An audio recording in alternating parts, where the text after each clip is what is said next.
Hello दोस्तों, आप सबका स्वागत है हमारे चैनल में। आप सब कैसे हैं कमेंट में बताना। तो दोस्तों, जैसा कि आप सबने देखा कि प्रिया का कल गोरखपुर में जांच हुआ। अमरनाथ और उनकी माँ सभी लोग गए थे। प्रिया का जांच हुआ गोरखपुर में, लेकिन रिपोर्ट नॉर्मल आया। रिपोर्ट में कुछ नहीं निकला। फिर भी प्रिया का तबीयत खराब है। और प्रिया का तबीयत अब क्यों खराब है जब रिपोर्ट नॉर्मल है? हो सकता है ना व्यूज के लिए कर रहे हैं सब, हो सकता है नाटक कर रहे हैं सब लोग, जैसे मालती चौहान और विष्णु चौहान ने किया। लेकिन इसी नाटक में जान चली गई, ठीक है, ऐसा भी हो सकता है। लेकिन नहीं दोस्त, ऐसा नहीं है। वो लोग गेम नहीं खेल रहे हैं, कोई नाटक नहीं कर रहे हैं, ठीक है। वो लोग सच्चाई दिखा रहे हैं। उनके साथ एक घटना घटा है। प्रिया का तबीयत सच में खराब है और रिपोर्ट नॉर्मल है।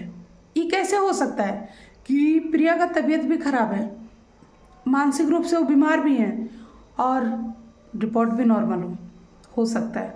क्यों नहीं हो सकता? कोई ज़रूरी नहीं है कि अंदर बीमारी हो तभी लोग बीमार हो सकते हैं। लोग बीमार करवा सकते भी हैं, लोग बीमार करवा भी सकते हैं। और ये कोई नहीं, दूसरा नहीं, कोई अपने ही लोग, आस पड़ोस के लोग ही ऐसा काम करते हैं। जैसा कि प्रिया के साथ हुआ। रिपोर्ट नॉर्मल है, अमरनाथ कह रहे हैं, उनकी माँ कह रही है, डॉक्टर कह रहा है रिपोर्ट नॉर्मल है। लेकिन फिर हुआ क्या प्रिया को?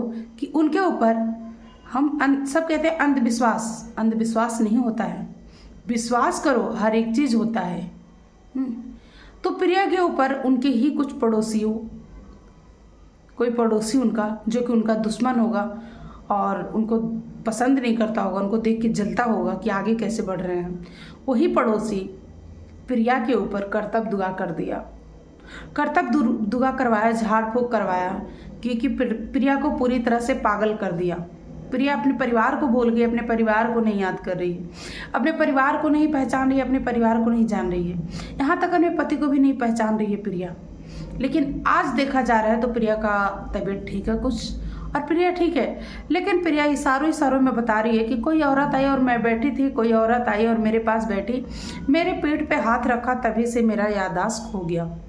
मैं भूल गई कि मैं कहाँ हूँ, किस हाल में हूँ, क्या कर रही हूँ, कौन मेरे साथ है, कौन नहीं मेरे साथ है, तभी मैं भूल गई। लेकिन प्रिया इतना तो बता रही है, लेकिन प्रिया अभी उस औरत का चेहरा और पता नहीं बता पा रही है।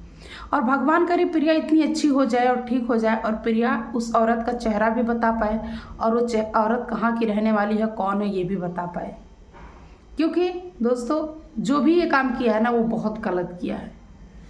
तुझे ना कभी भगवान ना खुश नहीं रखेंगे कि तू किसी जीवन में, किसी की अच्छी खासी जिंदगी में आग लगाए और उजाड़ने चली उनके घर को।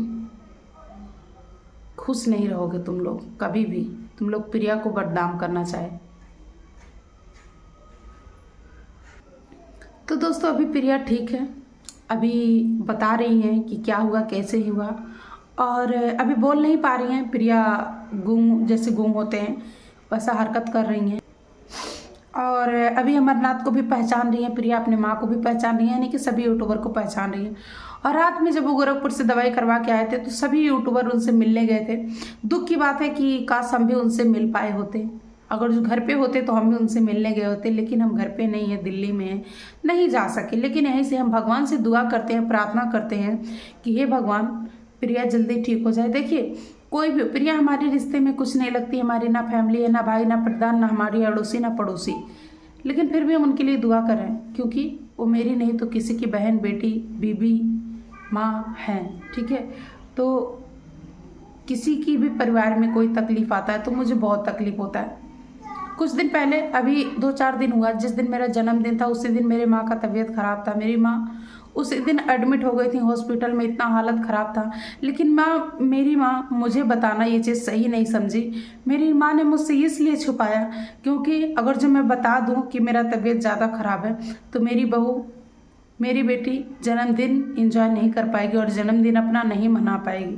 सोचो, माँ मेरी मुझसे कितना प्यार करती है। ये चीज़ें मुझसे नहीं शेयर करना चाहिए कि अगर जो मैं बता दूँगी तो मेरी बहू मुझसे टेंशन में आ जाएगी और रोएगी, और फिर पूरा जो भी वहाँ पे है पूरी फैमिली मेरे टेंशन में हो जाएंगे और जन्मदिन का कोई भी वो नहीं कर पाएंगे। इसीलिए मेरी मम्मी ये चीज़ें मुझे बताना सही नहीं समझी। लेकिन मम्मी जी से मैं कहना चाहती हूँ, मम्मी जी पहले आप हैं, जन्मदिन बाद में है। आप ठीक रहेंगे ना तो ऐसे जन्मदिन बहुत मनाए जाएंगे। तो इसी तरह से अभी तो फ़िलहाल मेरी भी मम्मी ठीक है, 3-4 दिन एडमिट थी, लेकिन आज 5-6 दिन हो गया उनको ना खाना ना पीना, कुछ भी नहीं खाई हैं, कुछ भी नहीं पी हैं। डॉक्टर मना कर रखे हैं, यहाँ तक पानी भी नहीं पीना है। लेकिन कहते हैं ना, माँ तो माँ होती हैं। बताइए, इतना तकलीफ़ में होते हुए भी मेरी मम्मी ने मुझे यहाँ पे जन्मदिन वाले दिन कुछ भी नहीं बताया कि हम सब यहाँ पार्टी कर रहे थे। तो मम्मी ने मुझे हम सबको कुछ नहीं बताया कि हमारा तबीयत ख़राब है या कुछ भी। बोली हम नॉर्मल हैं, ठीक है, हल्का हल्का सा दर्द हो रहा है। लेकिन दूसरे दिन पता चला कि मम्मी सीरियस हैं और सीरियस उनका तबीयत बहुत ज़्यादा ख़राब है। माँ कभी भी नहीं चाहती कि मेरे बेटे, मेरे बहू बेटे के बीच में कोई दरार आए या खुशियों में कोई आग लगे। अपने दर्द को छुपा करके भी माँ मुझे बताई कि मैं ठीक हूँ। वही होती हैं माँ। तो जैसे हमारी फैमिली में, जैसे मेरी माँ का तबीयत ख़राब हुआ, मुझे तकलीफ़ हुआ, वैसे ही तकलीफ़ मुझे आज भी है। जैसे प्रिया का तबीयत ख़राब है, वो भी किसी के घर की परिवार है। जैसे अपना परिवार वैसे सबका परिवार। सोचना चाहिए, कभी भी किसी के ऊपर कर्तव्य दुआ या कुछ भी नहीं करना चाहिए। इससे हमें कुछ नहीं मिलता है। यहाँ तो हम जीत जाएंगे, लेकिन वहाँ नहीं जीतेंगे। यहाँ ये चीज़ें करके जीत जाएंगे, लेकिन ऊपर जाके क्या जवाब देंगे? ये बहुत बड़ी गलती है। कभी ऐसा मत करो किसी के साथ, वो अपना लाख दुश्मन भी क्यों ना हो। ऐसा काम मत करो, किसी के घर को बर्बाद मत करो कर्तव्य दुआ करके। बताओ, अगर जो आज प्रिया को कुछ हो जाता तो क्या मिल जाता तुम्हें? क्या मिल जाता तुम्हें प्रिया को कुछ हो जाता तो? लेकिन भगवान का लाख लाख शुक्र है कि प्रिया ठीक है दोस्तों। और दुआ कीजिए अच्छे से हो जाए और बोल पाए। अभी तो ठीक है, लेकिन बोल नहीं पा रही है, और ठीक हो जाए। और दुआ कीजिए मेरी माँ भी ठीक हो जाए। ऐसे आप सभी का दुआ रंग लाया। मेरी माँ ठीक है और ठीक रहेंगी। मेरे माँ को मेरी भी उम्र लग जाए और मेरी माँ हमेशा जिए और अच्छी रहें, स्वस्थ रहें, मस्त रहें। मिलते हैं दोस्तों नेक्स्ट वीडियो में। Bye bye.